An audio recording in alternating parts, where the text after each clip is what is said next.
Welcome back to my Mental Health and Crime channel. My name is Huda London. This is all my thoughts, my speculations, and my opinions.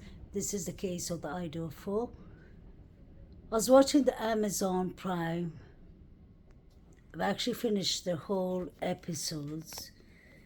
And today I'd like to talk about what Emily A., that is Hunter, his girlfriend, and Xana's best friend, had to say about Jack Schwalter. In the beginning, when the rumors were circulating that Hoodie Guy could have possibly did these crimes, Emily says that she knew that Schwalter was from the frats, but she found him to be very suspicious, and she called the cops and she said, I gave them the information I knew. I wonder, what was the information about? And what did she find suspicious with Jack Schwalter? Maisie, Ethan's sister, found him to be suspicious too. So that's two people, besides thousands of us on social media. I find that to be very interesting. Hunter Chapman said that he had an FBI agent following him wherever he went in the memorial. So I wonder if the Sigma Chi fraternity was so badly under the microscope that the FBI agent had to look out for the triplets, that they don't get attacked, since the brother was a target, or one of the four victims was the target. One thing that was definitely news to all of us was that Hunter Chapman said that Ethan and Xana were with him up to 1:45 in his room at the Sigma Chi fraternity. So that is new information. So that means Hunter Chapman was chilling with Xana and Ethan, and they all were at the Sigma Chi. So when did things blow out?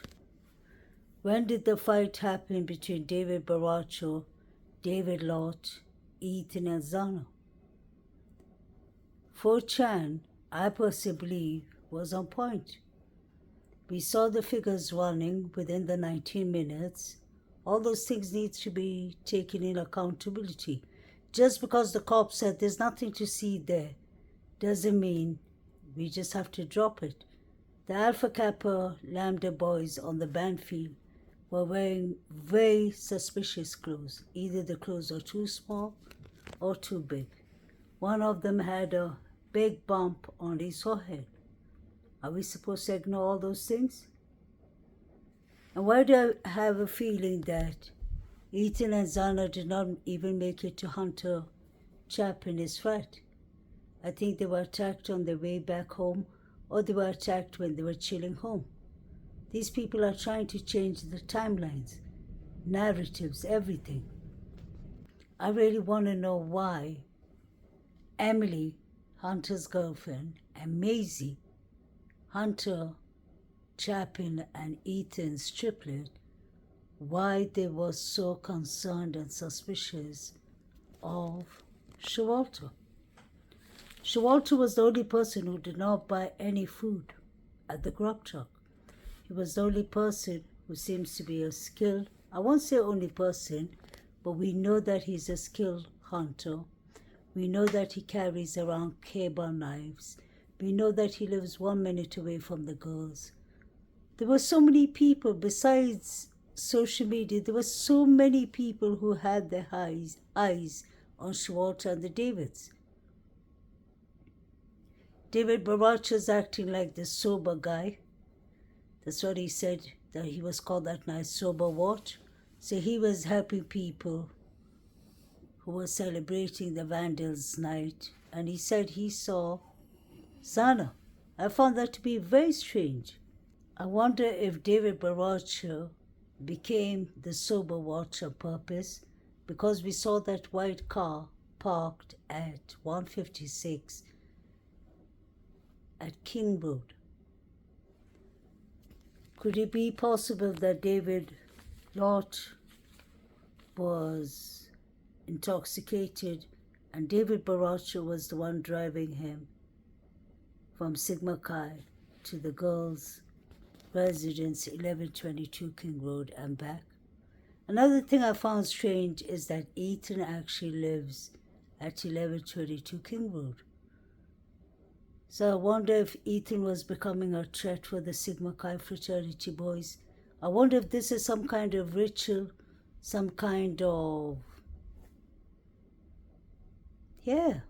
Greek life ritual. Seems like everyone knew about it and kept their mouth shut. It was emotional to watch the parents and their stories about their children. That is obviously very sad. But there's so many unanswered questions.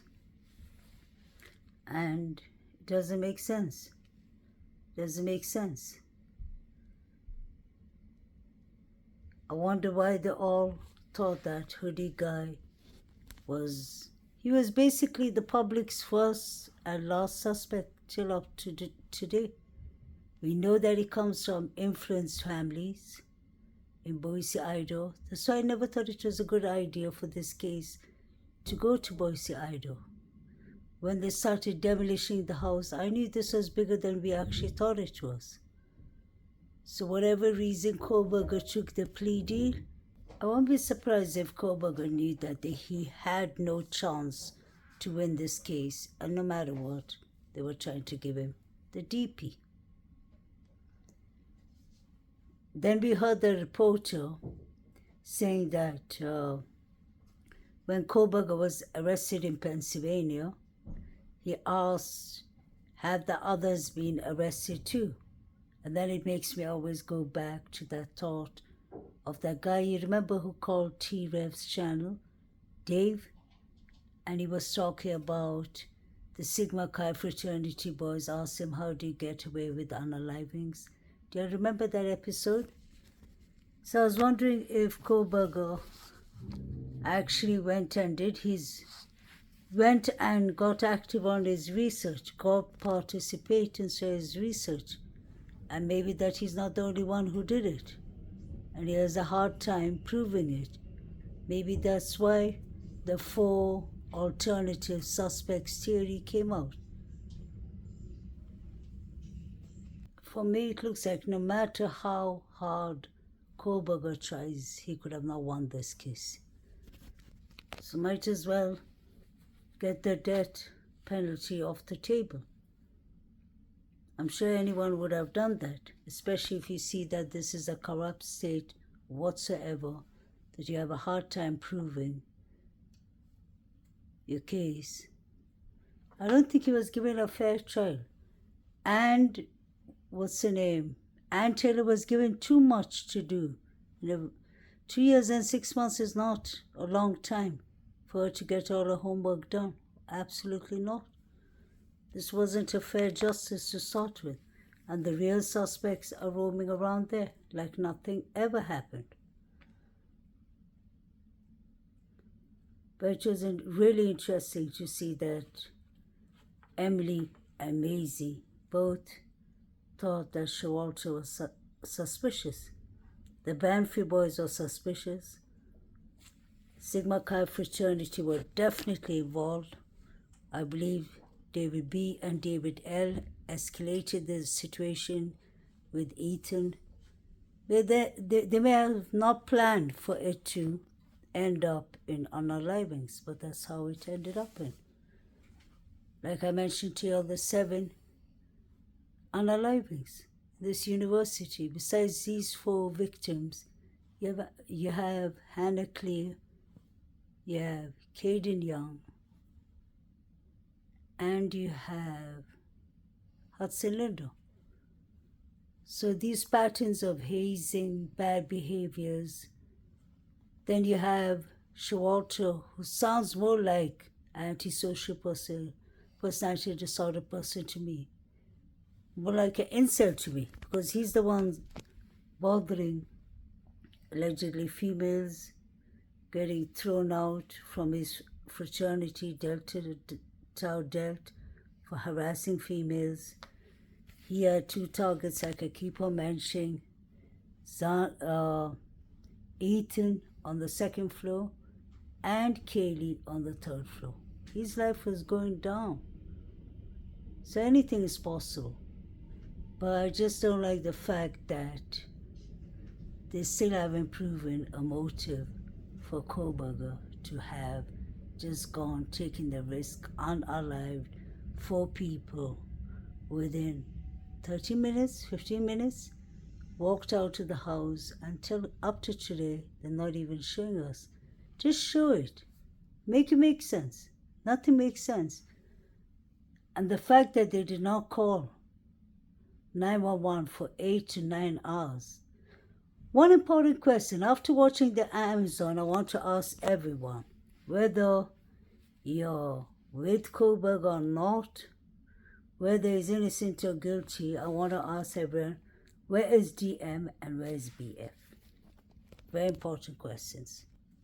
Where was DM and BF in the memorial? Where was BF and DM, the anniversaries? At least 3 anniversaries has passed. Where's DM and BF in Dateline? Where's DM and BF at Amazon Prime? Nowhere to be seen. Was this person for DM?